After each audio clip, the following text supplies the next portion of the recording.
Hola queridos hermanos y queridos amigos, volvemos a encontrarnos un día más, gracias a Dios que permite que nos podamos reunir.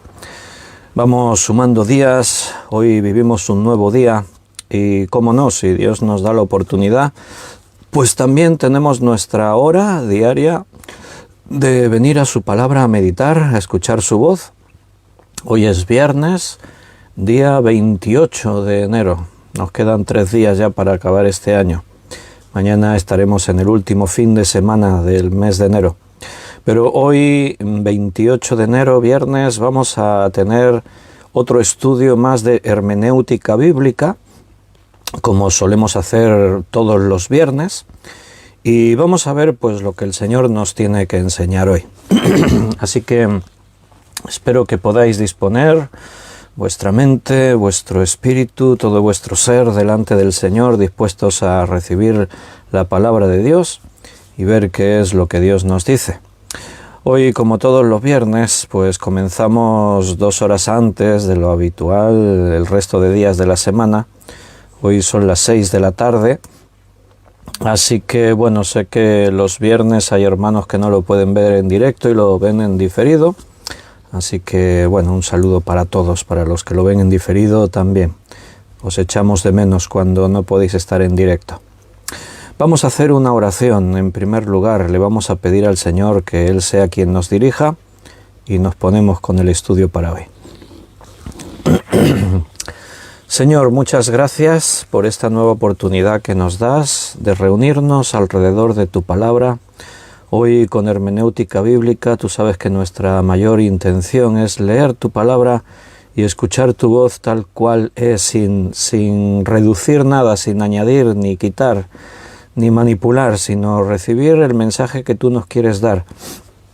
Puede parecer una tarea muy difícil porque maestros y eruditos y teólogos de todos los tiempos han chocado contra cuestiones y se han enfrentado en discusiones entre ellos. Pero creemos, Señor, en tu fidelidad, creemos en la dirección del Espíritu Santo y creemos que tú nos revelas tu palabra según la necesidad nuestra y de tu Iglesia. Y venimos así con sencillez ante ti, Señor, para aprender, sin presuposiciones, sin ninguna idea preconcebida, sino realmente venir ante el mensaje que tú quieras darnos, pues con un corazón limpio, sincero, sencillo, humillándonos delante de ti. No confiamos en nuestra propia sabiduría ni en nuestro propio conocimiento, sino que confiamos en que el Espíritu Santo está haciendo una obra en nuestras vidas. Y en esa confianza descansamos, sabiendo que tú nos llevas y que tú haces tu voluntad. Guíanos y dirígenos en este tiempo para que todo lo que podamos hablar y decir venga de ti y esté, Señor, en armonía con la verdad de tu palabra. Te pido una bendición muy especial para cada uno de mis hermanos, que tú les des les sigas dando, porque ya la tienen, ese hambre por tu palabra, y que le des hambre a otros hermanos que están ahí distraídos, con un espíritu frío, metiéndose en las cosas de este mundo y enfriándose en lo espiritual, que era lo realmente importante. Obra tú, Señor, en todos tus hijos, que tu iglesia se vuelque a ti, aunque sabemos que hay muchos que se llaman iglesia y solo viven una religión.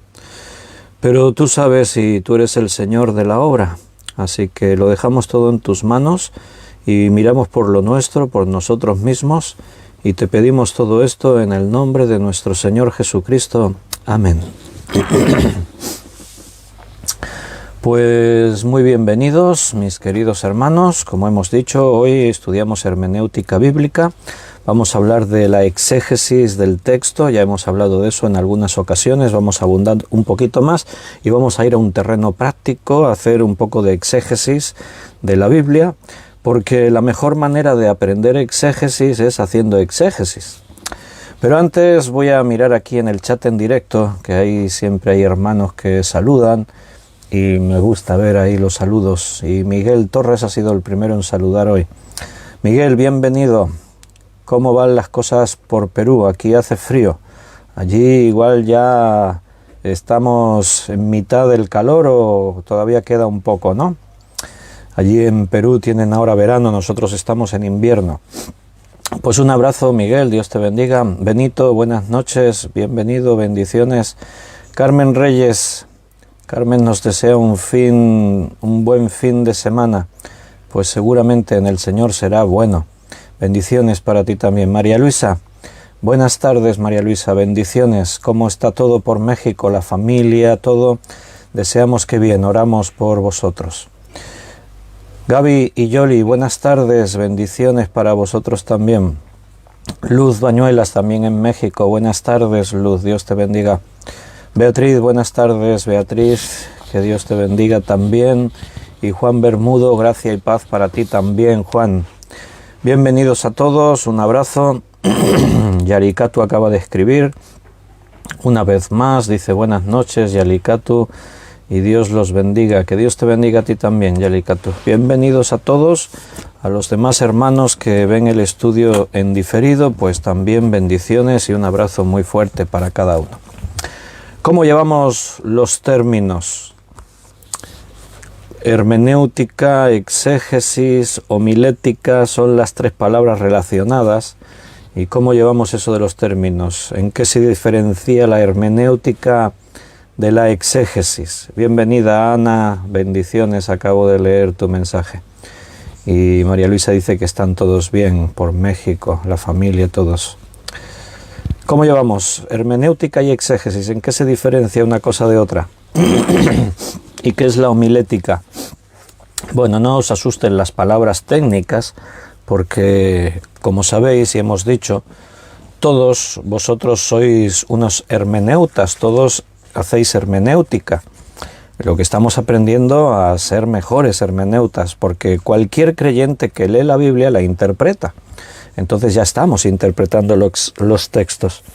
¿Y exégesis? ¿Estamos haciendo exégesis? Bueno, también, en una mayor o menor medida, pero también porque la exégesis usa la hermenéutica para profundizar en la Biblia, para sacar el alimento espiritual, la enseñanza.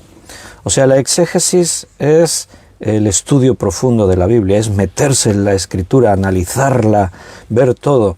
¿Y cómo lo hace? Pues usando las reglas de la hermenéutica. La hermenéutica enseña todo lo necesario para una buena exégesis. ¿Y la homilética qué es? La homilética es la presentación de ese mensaje. Una vez que tienes la hermenéutica y usas esas herramientas para hacer la exégesis, con la exégesis ya sacada, tú puedes transmitir el mensaje, y la transmisión del mensaje es la homilética. Es el arte de hablar en público la palabra de Dios, la predicación de la palabra de Dios. Y aunque Dios no te haya llamado a predicar desde un púlpito, pero sí que todos nosotros como creyentes hemos sido llamados a compartir el Evangelio de Jesucristo con todas las personas que nos rodean. Entonces, la hermenéutica y la exégesis la necesitamos. Jesús decía, haced exégesis. Lo decía con otras palabras, decía, escudriñad las Escrituras. Y eso es lo que tratamos de hacer. Entonces, vamos en primer lugar a una parte un poquito teórica en este estudio de hoy, porque queremos hablar un poco más de exégesis, recordar algunas cosas que hemos dicho, decir otras nuevas, y en la parte final del estudio pues iremos a la Biblia a mirar de hacer exégesis. Haremos un ejercicio práctico de hacer un estudio así como queriendo profundizar y ver detalles que a simple vista a lo mejor no se ven. Tú ya sabes que nuestra principal dificultad que tenemos los cristianos es que la gran mayoría no dominamos los idiomas originales en los que se escribió la Biblia, que es el hebreo y el griego. También hay partes en arameo del Nuevo Testamento. Entonces eso es una dificultad, porque el hecho de estar estudiando una traducción nos lleva a poder perder parte de la esencia del texto original. Hay muchas cosas a tener en cuenta, y en este estudio de hermenéutica hemos hablado de todo eso. Tenemos que tener en cuenta el contexto histórico, estábamos los últimos días hablando de eso, el contexto histórico, cultural, lo que rodeaba un pasaje cosas que estaban ahí, hablamos de lo bien que nos ha venido la arqueología, que ha descubierto cosas que nos han ayudado a comprender algunas de las cosas que la Biblia explicaba. Entonces, eso sí, tenemos herramientas, tenemos diferentes versiones de la Biblia, tenemos materiales como un diccionario Strong que nos puede ayudar a ir a los textos originales y ver las palabras en su idioma original, hebreo y griego, y la traducción al castellano. Hay Biblias que son interlineales. En la Biblia interlineal es el texto escrito en hebreo y la traducción abajo en español, y cuando llegas al Nuevo Testamento lo mismo, el texto escrito en griego y debajo la traducción literal en español. Y tú dices, ¿y por qué entonces no tenemos una Biblia que sea así, una copia literal? Bueno, si has probado, por ejemplo, yo aquí no tengo, pero en la iglesia sí tenemos, en la biblioteca de la iglesia tenemos el Antiguo Testamento y el Nuevo Testamento interlineal, hebreo-español, griego-español, y si tú lo lees, te das cuenta que de pronto no entiendes mucho de lo que estás leyendo. ¿Por qué? Porque una traducción literal te va poniendo las palabras tal como están en el original, traducidas al castellano, pero esa traducción literal a veces te hace perder el sentido de la oración, la frase, porque no concuerda la traducción literal con la gramática española. Entonces de ahí el esfuerzo del traductor, no solo de traducir, sino de poner en orden las palabras para que den frases con sentido. Entonces ahí está nuestra dificultad. Solución, todos a estudiar hebreo y griego. Bueno, creo que eso va a ser complicado, ¿verdad? Yo tengo algunas nociones básicas de hebreo y de griego, y no lo he hecho ya porque podíamos hacer un estudio así de hebreo básico, de griego básico, y hacer un estudio sobre eso, pero sinceramente creo que no es el medio. Eso queda más bien relegado a estudiantes que profundizan más en esas cosas. Vosotros, a no ser que alguien en particular pues tiene deseos de aprender así más en todo eso, pero aprender un idioma como el hebreo, como el griego, para tener un nivel de poder leerlo y estudiarlo así directamente, hay que estudiar unos cuantos años. Entonces, Dios en la iglesia ha establecido maestros, pastores y maestros, para transmitir el mensaje y que lo podamos recibir así, cada uno. Y entonces, pues, a unos lo han puesto como maestros y a otros, pues, están ahí como estudiantes, y el maestro tiene la obligación de explicar el mensaje de tal forma que los alumnos lo entiendan. Eso sí, como hemos dicho, como todos leemos la Biblia, todos somos hermeneutas, todos necesitamos tener los conocimientos básicos, y a partir de ahí podemos profundizar más en estas herramientas de interpretación para saber que estamos interpretando correctamente lo que leemos.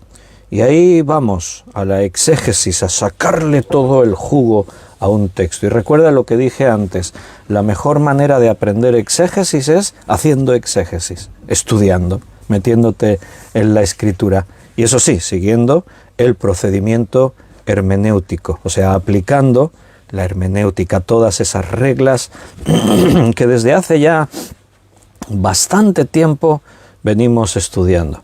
Hay buenos libros, si a uno le interesa profundizar más, seguro que en internet, en YouTube, encuentras estudios de hermenéutica, pero bueno, nosotros aportamos nuestro granito de arena para aprender en estos campos, en esta materia, que al final el objetivo es enriquecernos con la enseñanza de la palabra del Señor. Entonces, ¿se está entendiendo lo que es la exégesis? La exégesis es el estudio, el escudriñar, el meterse dentro de la palabra y sacar toda la enseñanza. Y la clave para hacer una buena exégesis es la capacidad para utilizar el método adecuado. O sea, cuando tú vienes y dices, no me quiero quedar en una simple lectura, quiero profundizar más en el texto. Entonces tú tienes que hacer cosas como, por ejemplo, hacerte preguntas correctas acerca de ese texto para obtener un significado, el significado que el autor se propuso comunicar. Tú lees y una lectura simple te dice cosas, Pero cuando tú lees y ahora con lo que has leído te empiezas a formular preguntas, esas preguntas requieren respuestas. Hay dos clases de preguntas. Me vais a permitir que en esta primera parte del estudio os dé así un poco de teórica y quizás sea un poquito así más técnica, pero bueno, yo creo que todos ya estáis ahí a la altura para poder entender todo esto y si no vas cogiendo lo que entiendes, ¿vale? Cuando tú lees un texto y te haces preguntas, hay dos clases de preguntas. Por un lado están las preguntas de contenido, que tienen que ver con lo que el texto dice, simplemente la historia que se está contando, preguntas de contenido, y después están las preguntas de contexto, que te responden al por qué dice eso el texto, qué es lo que nos quiere transmitir, las preguntas de contexto. Dos clases de preguntas de contenido, preguntas de contexto. Y hay que hacer las preguntas correctas, porque una mala respuesta muchas veces viene porque la pregunta que se hizo era una mala pregunta. Entonces hay que hacer las preguntas correctas. Las preguntas de contenido, mira, por un lado está la crítica textual. Os digo así palabras técnicas, pero yo os las voy explicando, ¿vale? Para que nadie se me pierda por ahí y diga, uy, no estoy entendiendo. Lo digo de una forma técnica porque a lo mejor aquí hay hermanos que os gusta tomar nota y lo queréis todo tener así bien apuntado. Entonces os lo voy, y después yo os lo voy explicando. Dentro de las preguntas de contenido, mira, punto 1. La crítica textual, ¿qué es eso? Os lo explico. Uno se pregunta en la crítica textual cuáles son las palabras originales en su idioma original, lo que antes estábamos diciendo. Esa es la crítica textual. Yo tengo un texto, pero me convierto en un crítico del texto. Quiero sacar todo de ahí. Entonces esa crítica textual me lleva a profundizar. Aquí dice esto, en Reina Valera 60. A ver, lo voy a leer en 2, 3, 4 versiones distintas, a ver cómo lo dicen esas versiones. Y después voy a tomar las palabras clave y voy a ir al diccionario Strong y voy a ver las palabras originales en el hebreo o en el griego. Segunda cosa, dentro de las preguntas de contenido, la información semántica. ¿Qué es la información semántica? Dice, uy, eso es muy difícil. No, es el significado de las palabras. ¿Qué significa cada palabra? A veces somos perezosos cuando leemos la Biblia y estamos leyendo la Biblia y llegamos a una palabra que no tenemos ni idea lo que quiere decir, pero la pasamos por alto. Y a veces, según el contexto, deducimos algo nosotros. A veces la deducción está equivocada. Lo propio sería, claro, si tú estás leyendo y no estás en una actitud de estudio, pues tienes que hacerlo así. Pero si tú estás en tu devocional, en tu estudio, entonces párate ahí. En esa palabra tienes que detenerte, busca el significado en el diccionario, lo puedes buscar en un diccionario de la Real Academia Española o puedes buscarlo también en el diccionario bíblico y busca el significado de la palabra. Entonces, en las preguntas de contenido, la información semántica es esto, es buscar el significado de cada una de las palabras. Y no te conformes con decir, en el texto que he leído, las palabras clave, salvación, fe, y bueno, estas me las sé todas. No te conformes con eso. Párate y profundiza un poco más, porque la palabra salvación, no, esa ya la conozco ya perfectamente. No, pero a lo mejor hay matices, hay cosas. Por ejemplo, tú sabes que en la Biblia la palabra salvación puede tener diferentes significados, como ocurre en la gran mayoría de palabras. Puede estar refiriéndose a la salvación de tu alma o puede estar refiriéndose a salvarte de un peligro. Puedes estar refiriéndote a salvación refiriéndose al propio mensaje del Evangelio o al acto que produce el creer y que tú recibes como salvación. O sea que la palabra salvación tiene diferentes significados y en el texto que estás leyendo tienes que averiguar realmente a ver qué significa cada palabra. ¿Me vais siguiendo? Preguntas de contenido. Hemos dicho la crítica textual, la información semántica. Tercero, información gramatical. ¿Qué es eso? Bueno, esto ya se entiende un poco más, ¿no? Ahora que tenemos las palabras y hemos visto los significados de las palabras se unen para dar sentido a un texto. Las palabras forman oraciones.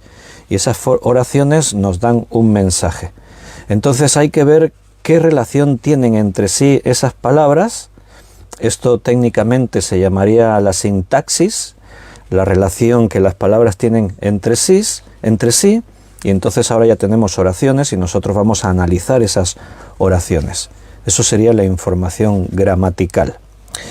Y cuarta cuestión, en cuanto a preguntas de contenido. El trasfondo histórico-cultural, que estábamos hablando de eso en las últimas clases. O sea, tenemos que ver ahora la relación de las palabras, las ideas que tenemos en esas oraciones, todo eso lo tenemos que ver relacionado en el trasfondo cultural del autor y los lectores, cuando eso se escribió, cómo se vivía, qué significado tenía, por qué se les dijo eso. ¿De acuerdo? Entonces, eso es importante. Eso en cuanto a las preguntas de contenido. Hemos dicho dos clases de preguntas, preguntas de contenido, preguntas textuales. Preguntas de contenido, lo que acabamos de decir.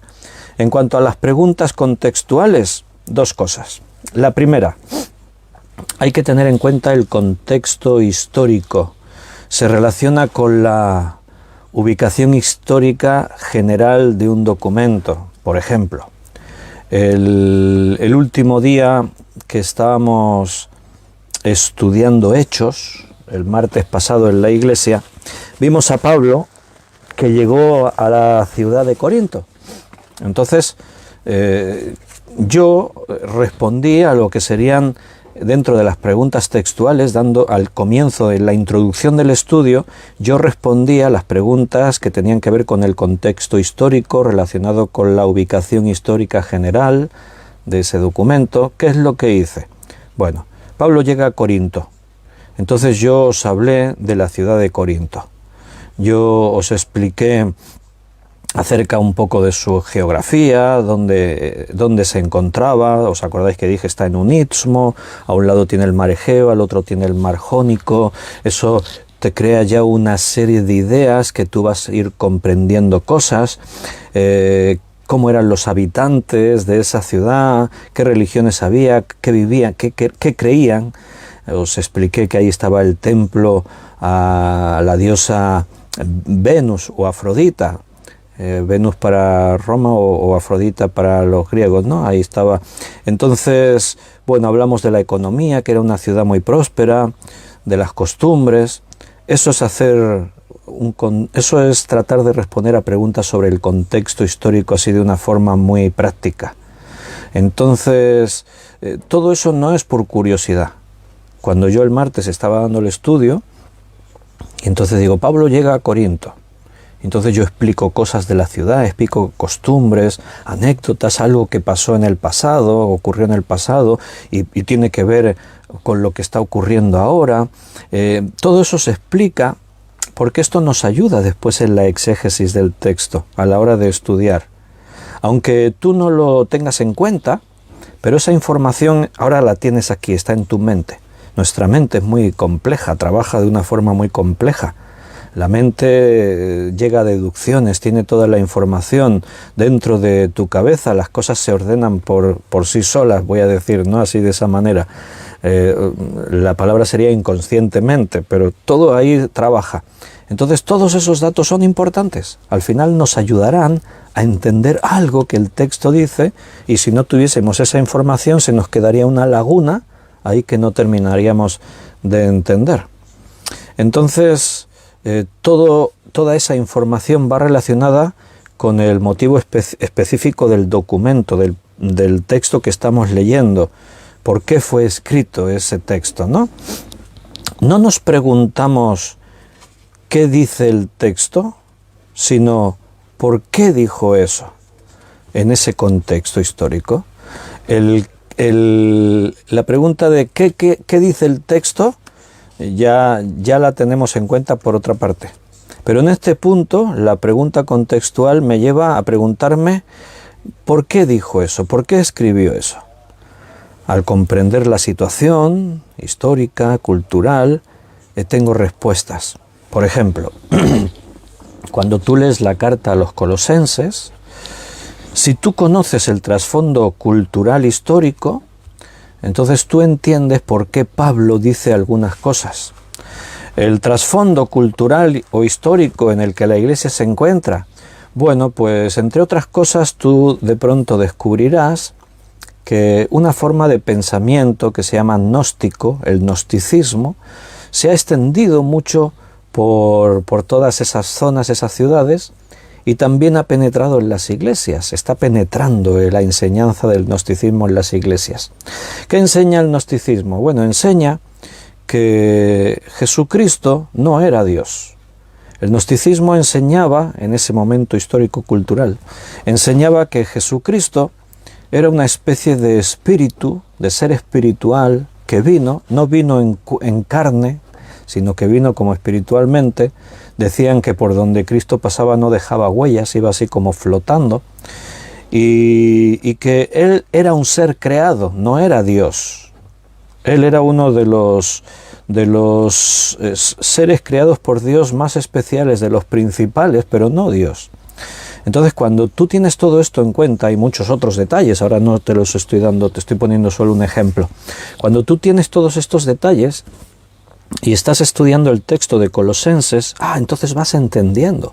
Claro, por eso aquí Pablo se preocupa tanto en exaltar la persona de Cristo como Dios eterno, como el Dios creador, que existe desde siempre y que por Él fueron hechas todas las cosas. Por eso entiendes de que después Él especifica de que nació, que Él se encarnó, porque claro, si Cristo no se hubiese encarnado no hubiese podido morir en la cruz. Y el hecho de conocer ese contexto cultural e histórico después te ayuda a comprender más el por qué Pablo dijo esto o aquello. Y también es muy importante en textos conflictivos, que de pronto hay un texto que parece que entra en contradicción con otros textos, otras formas en la Biblia, y cuando tú comprendes el fondo cultural e histórico, entiendes por qué el autor estaba diciendo eso. Y no es una contradicción con otros textos, sino que a lo mejor en esta iglesia concretamente había un problema y por eso el autor habla así, de esa manera. Bien, estamos con preguntas contextuales y lo primero que hemos visto es eso, el contexto histórico y cómo se relaciona con la ubicación histórica general en el que ese documento se escribió. Y la segunda cosa que tiene que ver con preguntas contextuales es tener en cuenta el contexto literario. Tiene que ver con la razón por la cual se dijo cierta cosa en un punto dado del argumento que se está desarrollando en esa narración. Casi siempre hablamos del contexto y nos estamos refiriendo a este punto cuando nosotros hablamos. Cuando decimos, por ejemplo, no se puede sacar un texto fuera de su contexto, nos estamos refiriendo a este punto en el que ahora estamos, el contexto literario. Cuando decimos un texto fuera de su contexto es un pretexto, nos estamos refiriendo a este punto. O sea, el contexto literario atiende a lo que está escrito aquí, pero tiene en cuenta lo que se escribió antes y lo que se escribió después. Y esto nos dará respuesta a preguntas de por qué el autor dice esto aquí, en este punto concreto de este texto, de esta epístola, por ejemplo, ¿no? ¿Por qué Pablo dijo aquí esto en Romanos? Estamos estudiando la carta a los Romanos también en la otra serie. Entonces, el objetivo de la exégesis, ¿cuál sería? ¿Cuál es? Aquí donde nos encontramos ahora. Pues el objetivo de la exégesis, utilizando las herramientas apropiadas de la hermenéutica, sería recibir únicamente la verdad de la palabra. No buscar la originalidad, es que yo quiero encontrar algo original en la Biblia, algo nuevo, algo que no se haya dicho hasta ahora, algo singular. No, la exégesis no te va a llevar a descubrir cosas nuevas, sino a recibir la verdad, lo que la palabra dice. Es una transmisión del mensaje bíblico según la intención que el autor tenía, teniendo en cuenta esto, que el autor principal de la Biblia es el Espíritu Santo. Entonces vamos a mencionar una serie de pasos que tenemos que seguir cuando queremos hacer una buena exégesis bíblica. El primer paso, y voy a ir un poquito así repitiéndolo para los que toman nota. Los que estáis escuchando, mejor, porque así si lo repito varias veces se os queda mejor en la mente.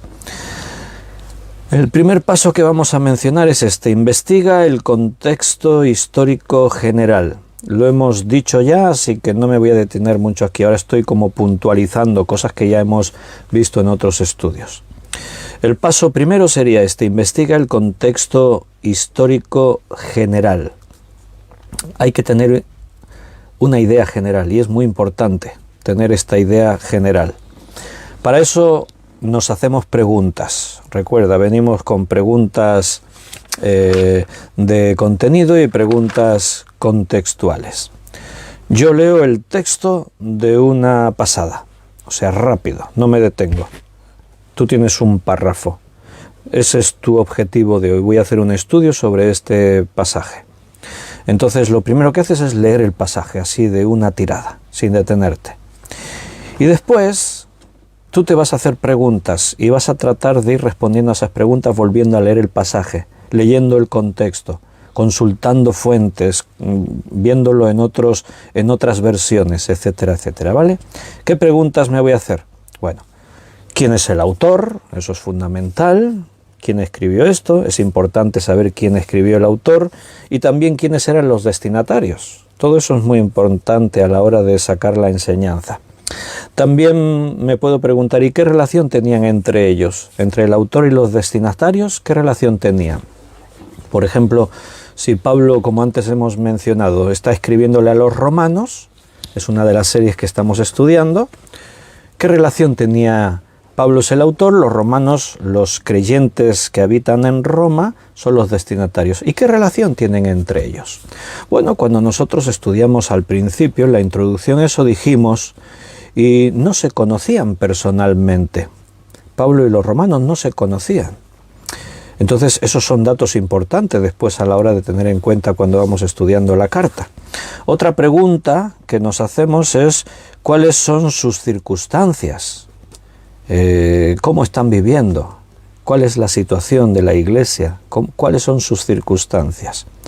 En este caso de los romanos decíamos que probablemente la iglesia de Roma principalmente es una iglesia de gentiles, hay gentiles pero también hay judíos.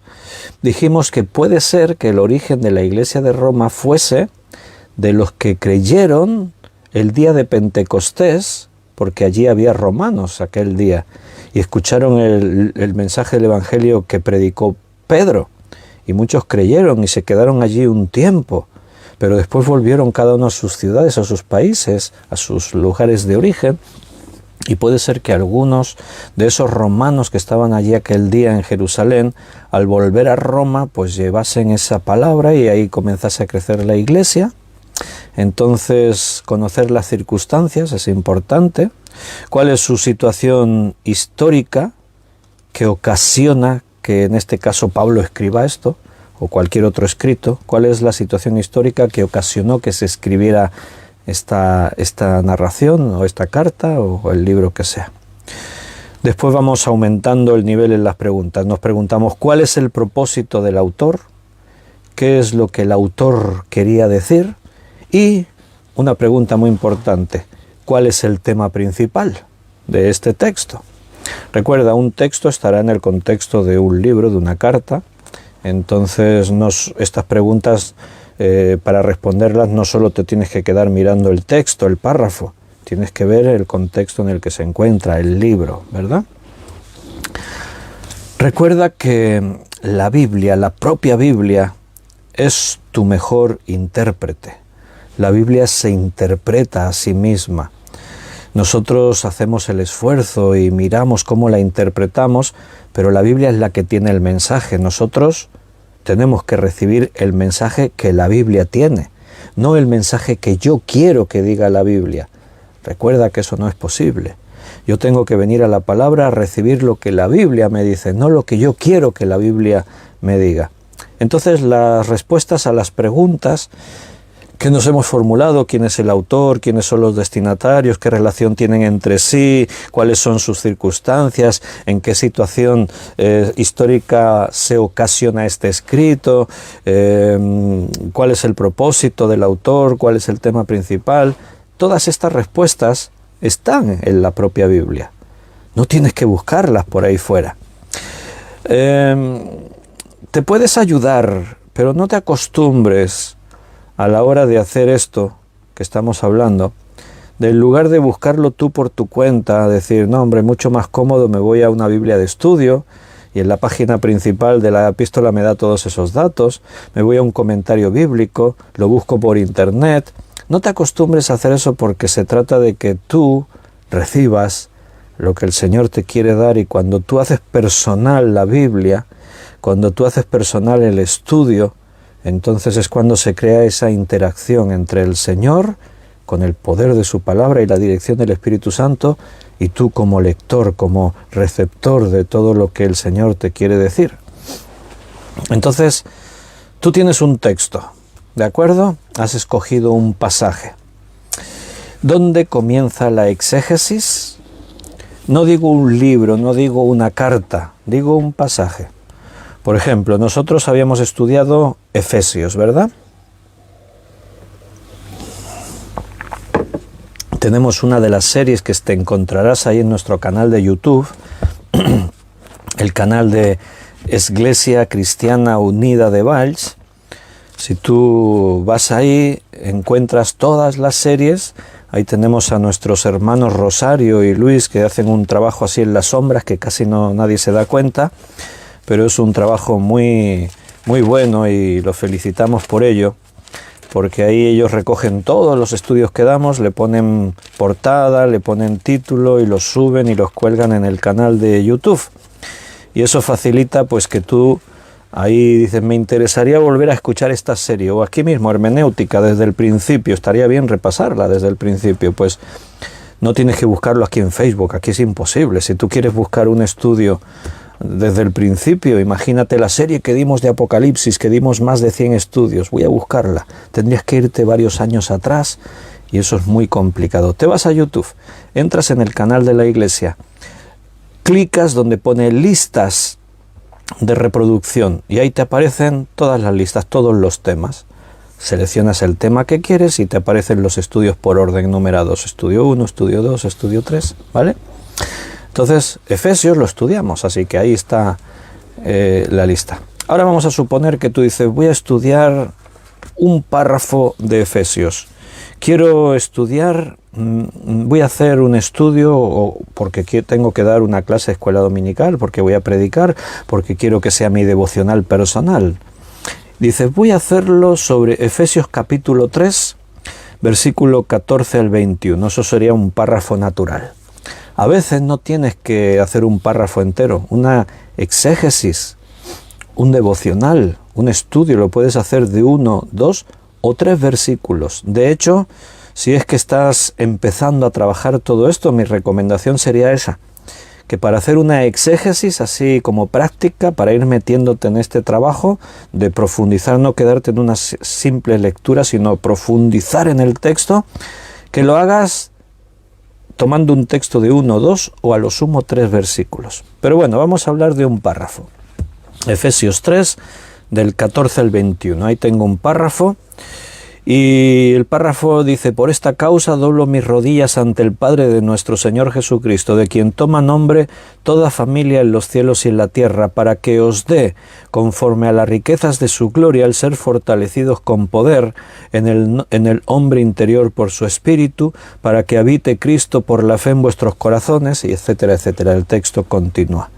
Está hablando para que os dé el Señor y enseñanzas, y entonces, claro, yo si ahora os pregunto de pronto, cuando dice para que os dé, ¿a quiénes les está diciendo esto? ¿A quién van dirigidas estas palabras? Recuerda que nosotros nos hacemos preguntas para hacer la exégesis. ¿Quién es el autor? Bueno, la gran mayoría dicen, no, yo ya me sé que el autor de Efesios es Pablo. Bueno, ¿a quiénes va dirigido?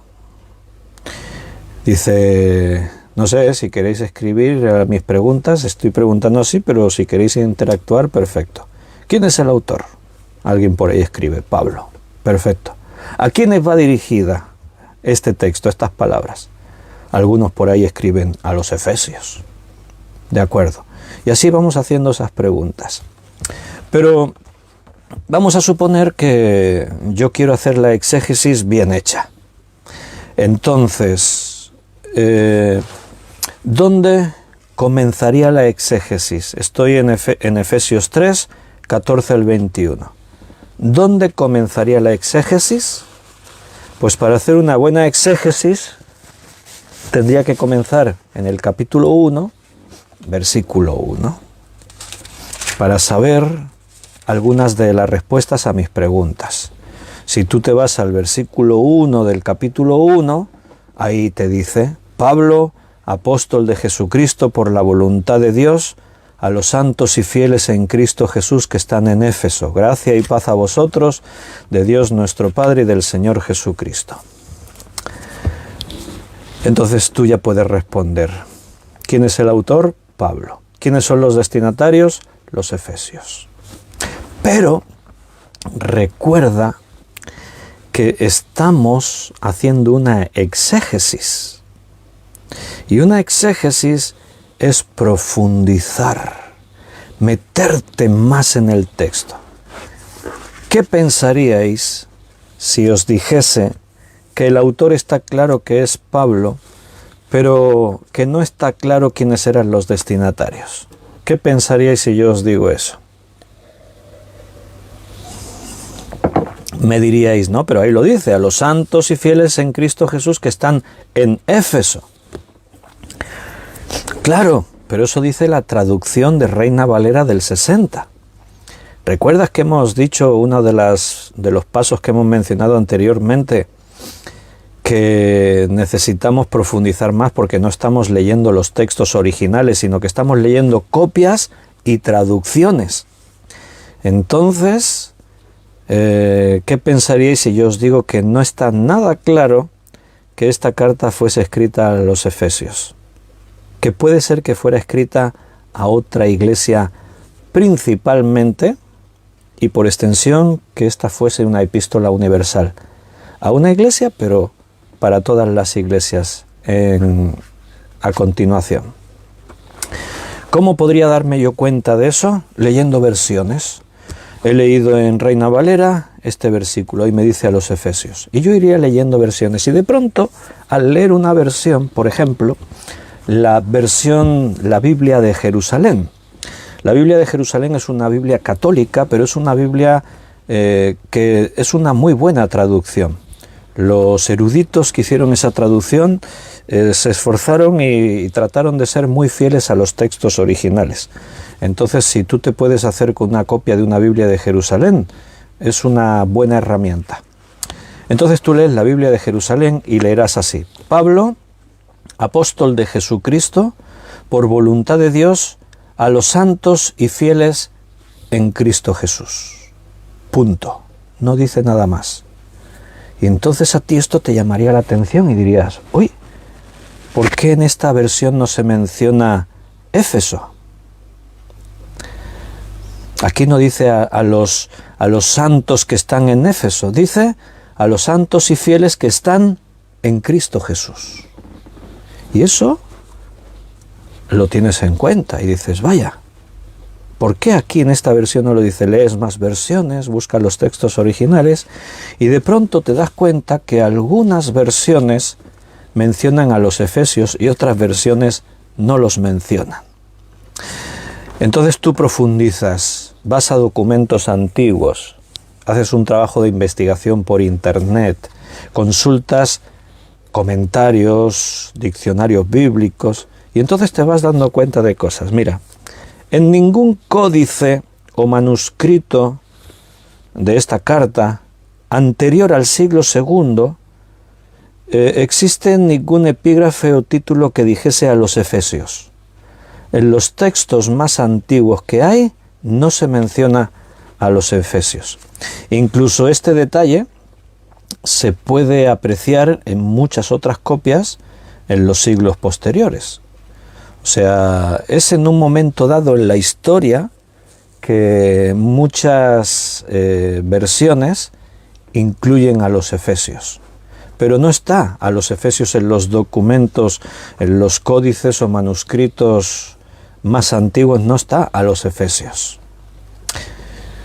Algunos padres de la Iglesia, es otra cosa que tú averiguarías estudiando así en profundidad todo esto que estamos diciendo, algunos padres de la Iglesia, los padres de la Iglesia del siglo III, siglo IV, de hecho creían que esta carta no fue dirigida a los efesios.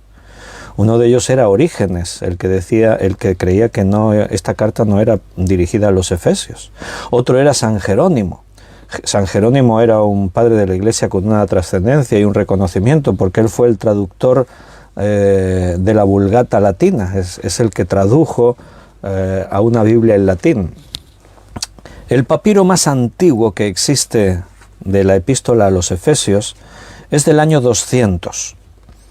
Y en este papiro, el versículo 1 aparece así. Todo esto tú lo estás descubriendo investigando, haciendo una exégesis. Eso es hacer una exégesis del texto. Fíjate, solo del versículo 1, estás ahí parado y te puedes tirar ahí mucho rato. Eso es hacer exégesis. Entonces tú descubres, investigando. Hoy en día la ventaja es que por internet puedes tener acceso a documentos antiguos, a documentos de bibliotecas antiguas, etc. Entonces tú descubres que el papiro más antiguo que tiene una copia de Efesios es del año 200. Y este versículo dice así: Pablo, apóstol de Jesucristo, por la voluntad de Dios, a los santos y fieles en Cristo Jesús que están. Y ahí se queda. No dice que están dónde. Te quedas tú ahí como, ¿que están dónde? O sea, se queda así como abierta la epístola. Como para que tú pongas ahí, ¿dónde estás? Y digas, esta epístola es para mí. O sea, como diciendo, es una epístola universal. Es como una epístola que va dirigida a todas las iglesias. Pero en la investigación tú te darías cuenta que en un origen esa epístola iba dirigida a una iglesia, pero con un carácter universal. Posiblemente esta copia del año 200 ya deja ese matiz universal. O sea, la iglesia que recibió originalmente esta carta, ahí tenía su nombre. A los hermanos que están en, y ahí ponía su nombre. Pero después otras copias que se hicieron a partir de ahí, se enviaron a otras iglesias, ya no se puso el nombre de esa iglesia original, sino que se dejaba, como en este manuscrito más antiguo del año 200, se dejaba el versículo a los hermanos que están, para que tú pusieses ahí tu propio nombre de tu propia iglesia. Entonces, casi con toda probabilidad, los efesios también la leyeron, esta epístola, pero no fueron la principal iglesia a la que esta carta iba dirigida. ¿Sabes por qué? Porque tú estás haciendo un trabajo de exégesis y vas encontrando detalles que afirman esto. O sea, una cosa que te vas a dar cuenta es que el contenido de Efesios es así, universal. Es como escrito para todo el mundo, para todas las iglesias. O te vas a ir averiguando cosas, por ejemplo, en el capítulo 6, versículo 20, porque tú te tienes que leer toda la carta, aunque digas, estoy haciendo un estudio, un párrafo, sí, pero lee toda la carta para hacer exégesis. Dice, por el cual soy embajador en cadenas, que con denuedo hablé de él como debo hablar. Pablo está en la cárcel, ese es un dato importante que tú tienes. De hecho, esta es una de las epístolas que se denominan las epístolas del cautiverio. Efesios, Colosenses, Timoteo y Filemón fueron escritas desde la cárcel, cuando Pablo está en la cárcel. Otro detalle que apunta a que esta epístola es universal, y eso lo tenía Pablo en mente cuando la escribió, es que en esta epístola no hay, como en casi todas las cartas de Pablo, detalles que mencionan a personas, a familiares particulares de la iglesia, cosas que ocurrieron en ese lugar. Tú vas a ver que casi todas las epístolas, cuando Pablo termina y se despide, saluda, y saludo a este y saludo a aquel, y te pido que no sé qué, tened en cuenta esto, o durante la propia epístola se van mencionando cosas, doctrinas, enseñanzas que tienen que ver con cosas que están ocurriendo en esa iglesia, pero en esta epístola no hay nada personal. No se hace mención de hermanos de ese lugar, ni se habla de cuestiones particulares de la propia iglesia, no aparece nada de eso. Si tú estudias Hechos, aún no hemos llegado nosotros en nuestro estudio de los martes, verás que la iglesia de Éfeso fue fundada por Pablo. Ahí hay un pasaje en el que dice Pablo: y por 3 años, de día y de noche, no he cesado en enseñaros todo el consejo de Dios. Y me temo que ahora con mi partida puedan entrar entre vosotros lobos rapaces que tratarán de destruir el rebaño. Pablo dejó allí a Timoteo en Éfeso para que se cuidase de la iglesia. O sea, Éfeso es una iglesia que Pablo funda y que cuida. Y dedicó unos cuantos años de su vida a estar ahí. O sea que conocía muy bien la iglesia de Éfeso. Pero una cosa que te vas a dar cuenta en la exégesis estudiando la epístola es que él dice cosas que no encajan con una iglesia que él ha fundado y que conoce perfectamente. Por ejemplo, en este capítulo 1, versículo 15, dice: por esta causa también yo, habiendo oído de vuestra fe en el Señor Jesús y de vuestro amor para con todos los santos, no ceso de dar gracias por vosotros, haciendo memoria de vosotros en mis oraciones. Está hablando como a una iglesia que él no conoce, o en una forma universal, así como para todos los creyentes. Por ejemplo, en Colosenses no la fundó Pablo, pero mira cómo les habla. Colosenses 2:1: porque quiero que sepáis cuán gran lucha sostengo por vosotros y por los que están en la Odisea y por todos los que nunca han visto mi rostro. O sea, ahí hay muchos hermanos en Colosenses que nunca vieron mi rostro. Pues ese lenguaje se percibe en Efesios. O sea, no es como una iglesia que Pablo fundó, en la que estuvo largos años ahí trabajando. Entonces, si esta carta no fue dirigida en primera instancia a los efesios, pero hemos dicho que parece que sí fue dirigida a una iglesia en primera instancia por algunos detalles que aparecen aquí, en la propia epístola, aunque tenga ese matiz o ese carácter universal, la pregunta sería: ¿y a qué iglesia fue dirigida esta epístola? ¿A quiénes fue dirigida? Efesios capítulo 6, versículo 21 al 24.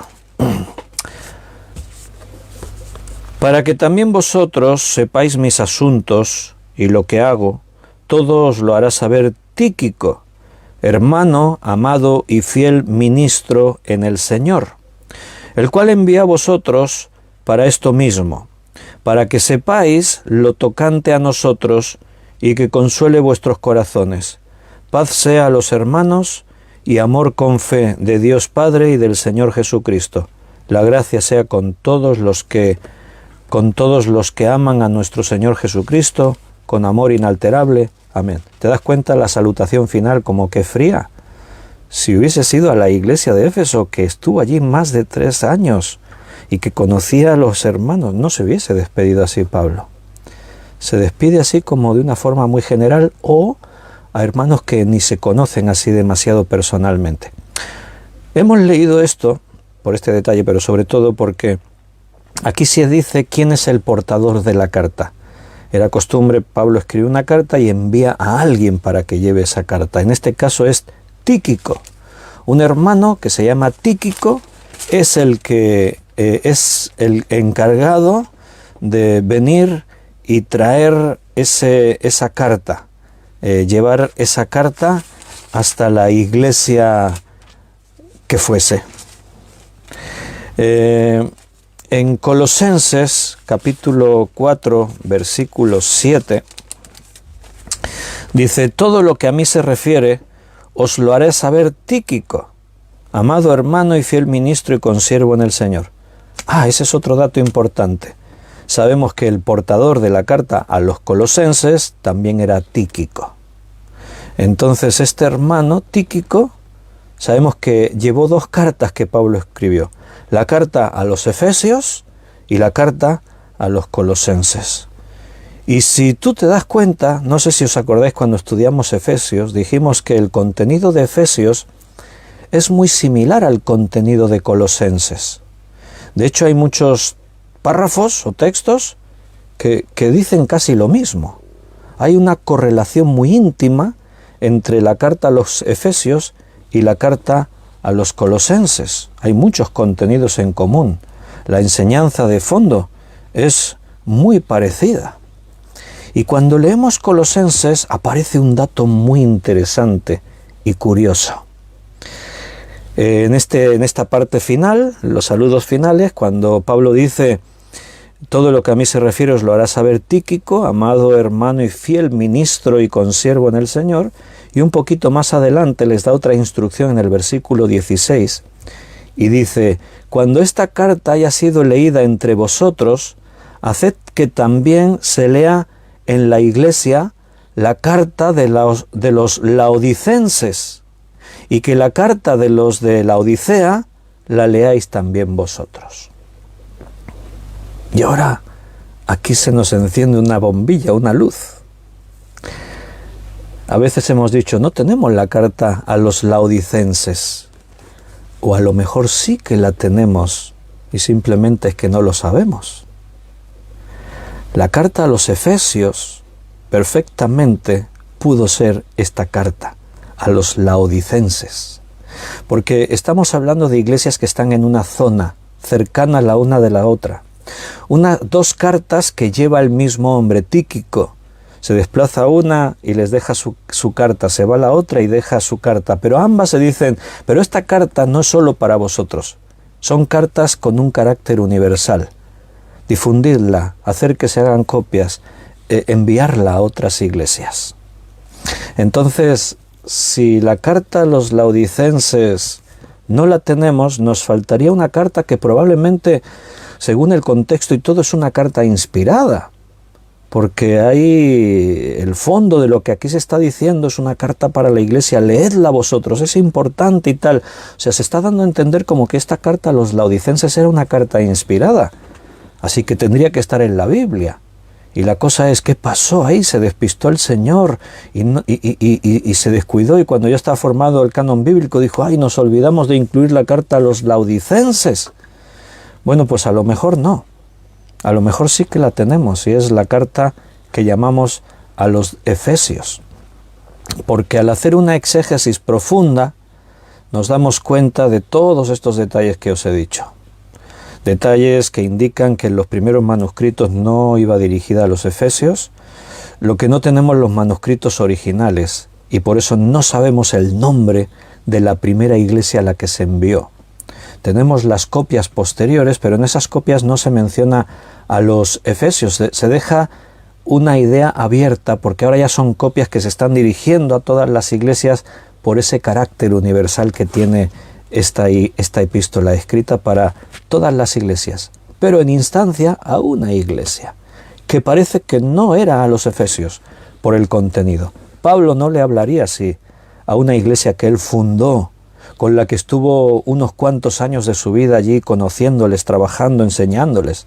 Si lees en Hechos, el día que él se despidió, dice que se abrazaron y lloraron, y él les dijo, me temo que no nos volveremos a ver en persona. Todo eso que conocemos, por lo que la Biblia nos cuenta, no encaja con el lenguaje que Pablo usa al escribir a una iglesia tan querida, tan íntima, tan especial. Y por otra parte tenemos este detalle. El que porta las cartas es el mismo. El que lleva como nosotros decimos a los Efesios, es Tíquico. El que lleva la de los Colosenses es Tíquico. Y a los Colosenses les dice, y la carta que yo os doy a vosotros, que la lean los de la Odisea. Y la carta que hemos dejado en la Odisea, que la leáis también vosotros. Bueno, es posible que nunca hubo una epístola que se llamase la epístola a los Efesios y fuese la epístola a los laodicenses. ¿Y eso qué implica para nosotros? Espero que nadie se haya quedado ahí, qué decepción, y no implica nada. El mensaje es el mismo, no ha cambiado nada, y nosotros seguiremos llamando epístola a los Efesios, porque es la tradición, es la costumbre y es tal como la tenemos en nuestras Biblias. No vamos a cambiar el nombre porque no tiene más importancia. Pero lo que quería mostrarte hoy es que cuando tú haces exégesis bíblica, vas a llegar a cosas que ni sospechabas que estaban ahí en la Biblia. La palabra de Dios es como un pozo sin fondo.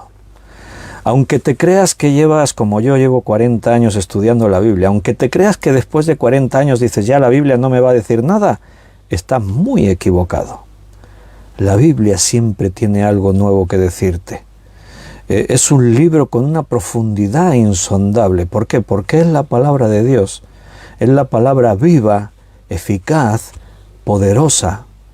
Entonces, no hay ningún problema en dudar de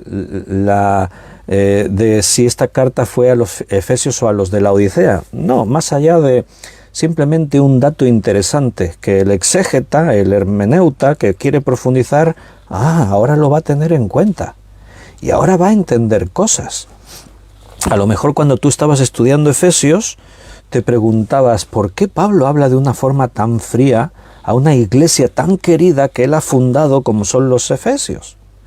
¿Por qué les habla así como si no le hubiesen visto nunca en persona? Eso tendría respuesta cuando tú has hecho una exégesis y te has encontrado con este dato, que posiblemente el nombre que tiene esta epístola es algo que se añade. ¿Recuerdas que una vez estudiando hermenéutica dijimos que las copias se hacían en condiciones muy especiales, pero que al hacer esas copias, ahora te estoy rememorando un estudio que dimos, cómo se hacían las copias, ¿no? Muchas de esas copias se hacían en monasterios, salas donde había 20, 30, 40, 50 monjes copiando, y estaban ahí a veces hasta 6 horas seguidas copiando textos, con poca iluminación, con frío. A veces había ruidos que te distraían, etc.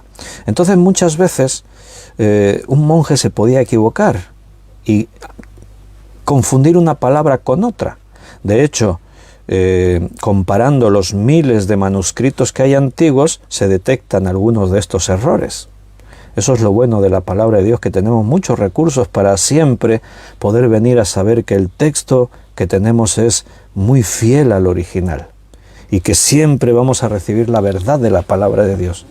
No dudes de lo que tienes en tus manos, eso es la palabra de Dios. Entonces, en algún momento de esas copias, de esas traducciones, de esos apuntes que se hacían en el margen, cuando el propio traductor se daba cuenta que había cometido un error, en el margen ponía una nota. Aquí la palabra que puse está equivocada, tendría que haber puesto esto otro, no sé qué. Y en algún momento, en esas copias que decían Pablo, apóstol de Jesucristo, a los hermanos, a los santos y fieles en Cristo Jesús que están, y se terminaba y alguno dijo, aquí falta algo, y añadió ahí, a él le pareció a los Efesios, y así se quedó con el paso de las copias, las traducciones, los años, y así nos ha llegado. Pero en otras traducciones no está, en los textos más antiguos no está, y al hacer el estudio profundo te das cuenta de que posiblemente, casi con toda seguridad, podríamos afirmar que esta carta no era dirigida a los Efesios en primera instancia. Y podría ser, tampoco lo podemos aseverar al 100%, pero podría ser por algunos detallitos que hoy hemos visto, y alguno más que podríamos ver, que esta epístola fue dirigida en primer lugar a los laodicenses. A partir de ahí, ningún problema, el contenido no cambia. Lo que dice Efesios es palabra de Dios. La vamos a recibir de la misma manera, palabra de Dios. ¿A quién va dirigida? Tiene una duda.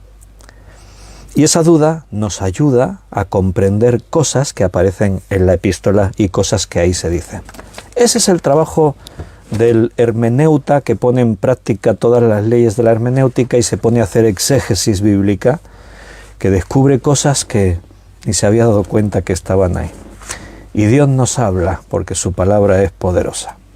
Pero se nos ha ido la hora, así que tenemos que terminar.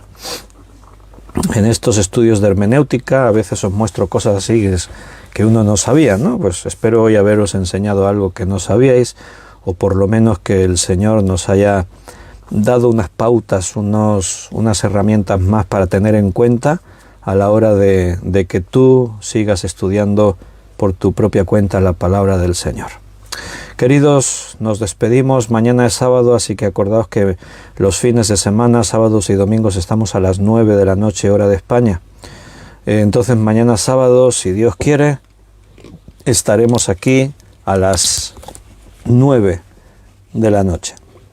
Y a ver qué es lo que Dios nos quiere enseñar. Hasta mañana, un fuerte abrazo, que el Señor os bendiga, os cuide, os dirija. Nos vemos.